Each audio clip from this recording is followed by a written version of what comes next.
El teatro del oprimido, una presentación para el seminario de disciplinar de la maestría en educación de la UPTC, presentado a la magíster Jenny Tatiana Avellaneda. El día de hoy los acompañamos Diana Paola Bello, David Fernando Niño, Fausto Andrés Núñez, Alexander Vargas y quien les habla, César Mendoza. El teatro del oprimido es una de las más grandes creaciones de Augusto Boal durante su exilio en el año 1971 al 1986. Su técnica es conocida alrededor de los 5 continentes. El teatro del oprimido es una formulación teórica y un método estético basado en distintas formas de arte, no solamente en el teatro. Reúne un conjunto de ejercicios, juegos y técnicas teatrales que pretenden la desmecanización física e intelectual de sus participantes y la democratización del teatro. Tiene por objetivo utilizar el teatro y las técnicas dramáticas como un instrumento eficaz para la comprensión y la búsqueda de alternativas a problemas sociales e interpersonales. El teatro del oprimido se trata de estimular a los participantes, no actores, a expresar sus vivencias de situaciones cotidianas de opresión a través del teatro, desde sus implicaciones pedagógicas, sociales, culturales, políticas, terapéuticas.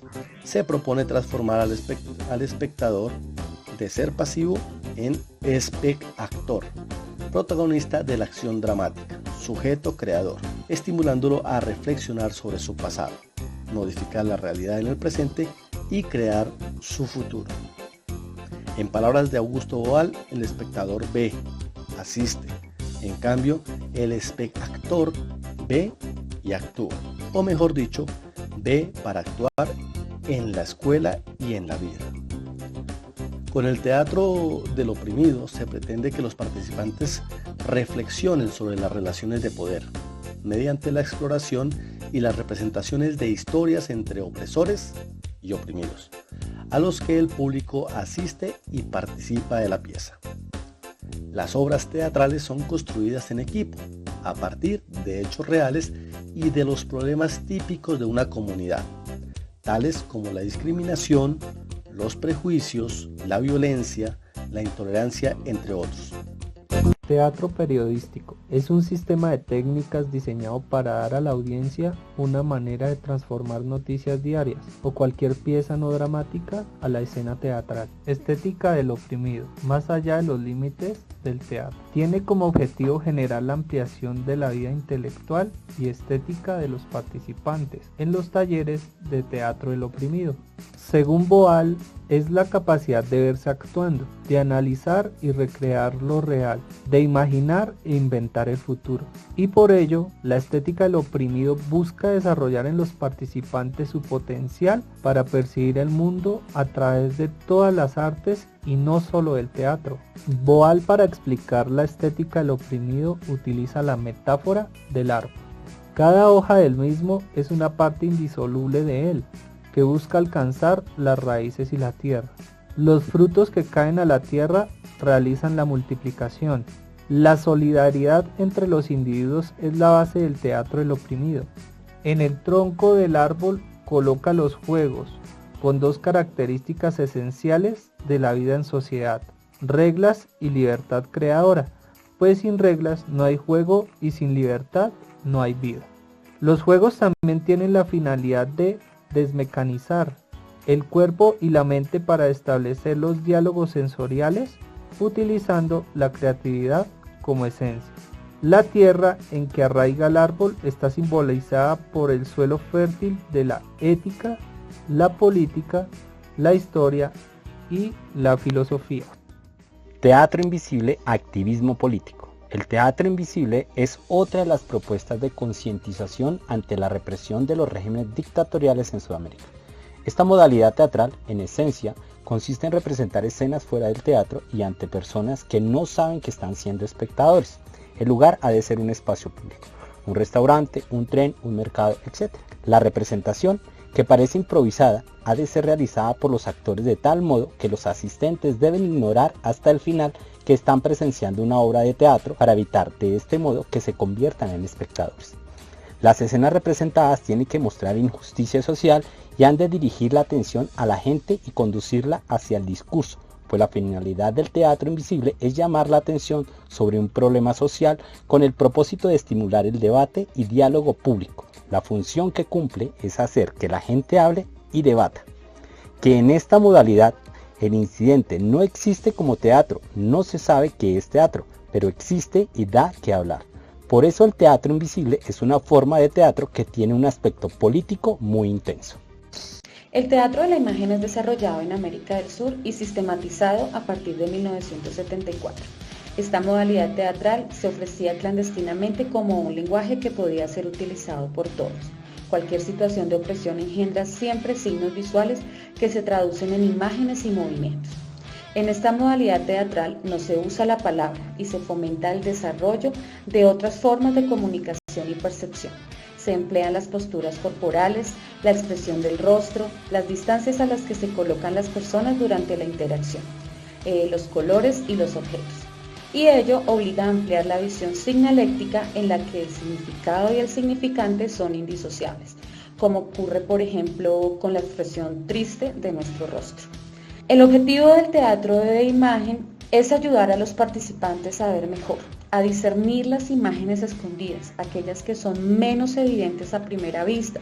La riqueza de esta modalidad teatral reside en tomar conciencia de que ante una misma imagen no descubrimos todos lo mismo. La interpretación depende de la subjetividad de cada quien. En el medio escolar, una sesión de teatro necesita solo un espacio vacío.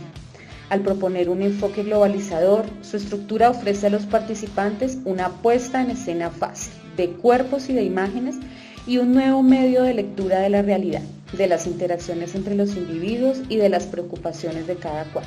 Al reconocer a través de las ilustraciones de personajes, los asistentes participan espontáneamente. Teatro Foro, hacia un teatro de liberación. Esta forma teatral, que ha demostrado su potencialidad educativa y acción transformadora en diferentes contextos culturales, está entroncada con la creación colectiva. Las obras parten del análisis de las inquietudes, problemas y aspiraciones de la comunidad a la que van dirigidas. Una vez representado el espectáculo, los espectadores pueden participar convirtiéndose en actores y actrices de la obra. El procedimiento es muy sencillo. Uno de los miembros del grupo, el coringa, que hace de animador de sala, dice en voz alta "stop". Cuando alguien de entre los espectadores alza la mano porque quiere expresar su punto de vista sobre la escena en curso, entonces se para la escena y se invita al espectador a sustituir al actor en el escenario. Para animar al espectador a participar son necesarias dos cosas. La primera es que el tema propuesto en la obra sea de su interés, y la segunda, hace falta calentarlo con juegos y ejercicios. La condición esencial para que este tipo de teatro se dé es que el espectador ha de ser el protagonista de la acción dramática y se prepare también a hacerlo de su propia vida. Se utiliza pues el teatro como un arma de liberación con el objetivo de desarrollar en los individuos la toma de conciencia social y política. El teatro foro es el teatro de la primera persona del plural.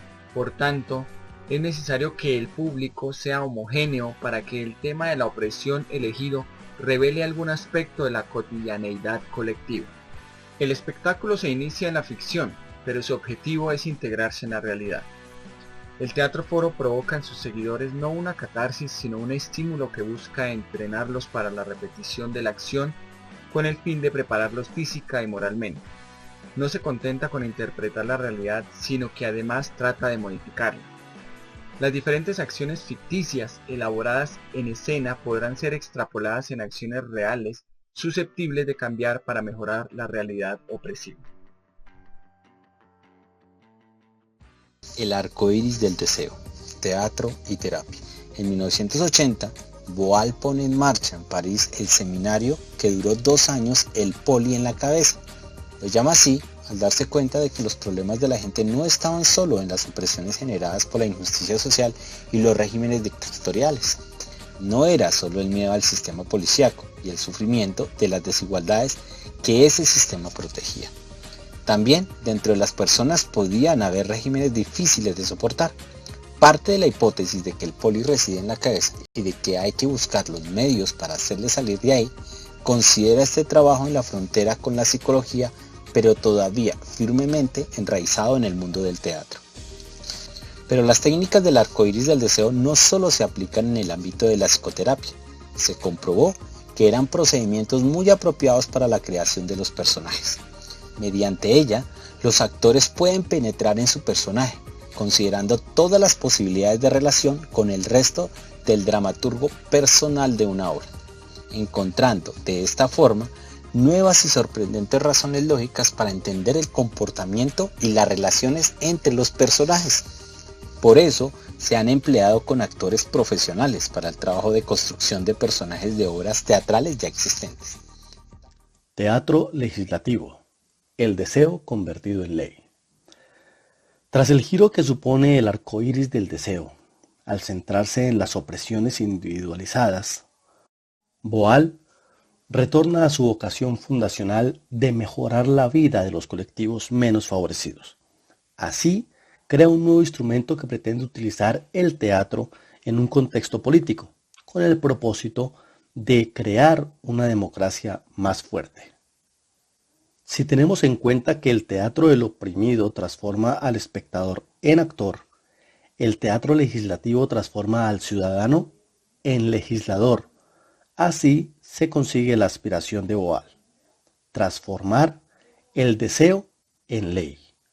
Allí fue donde Boal aprovechó esa experiencia que había adquirido en el teatro del oprimido para obtener iniciativas políticas de las comunidades que él representaba, y allí fue donde realmente lo bautizó con el nombre del teatro legislativo.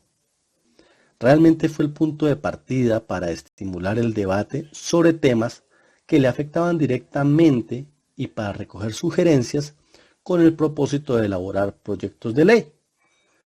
El teatro legislativo ha desarrollado distintos proyectos, muchos de ellos enfocados a la prevención de las enfermedades de transmisión sexual, a la promoción de los derechos humanos, a los derechos de los trabajadores domésticos, los derechos sexuales y reproductivos. Todo esto apoyado con distintas fundaciones que han visto en el teatro del oprimido y en el teatro legislativo oportunidad para transformar la calidad de vida de aquellas comunidades oprimidas. Inclusive el teatro del oprimido también ha sido intensamente desarrollado en el sistema penitenciario en 7 estados de Brasil a través del proyecto Teatro del oprimido en las prisiones. Ciudadano no es aquel que vive en una sociedad. Ciudadano es aquel que la transforma. Augusto Boal.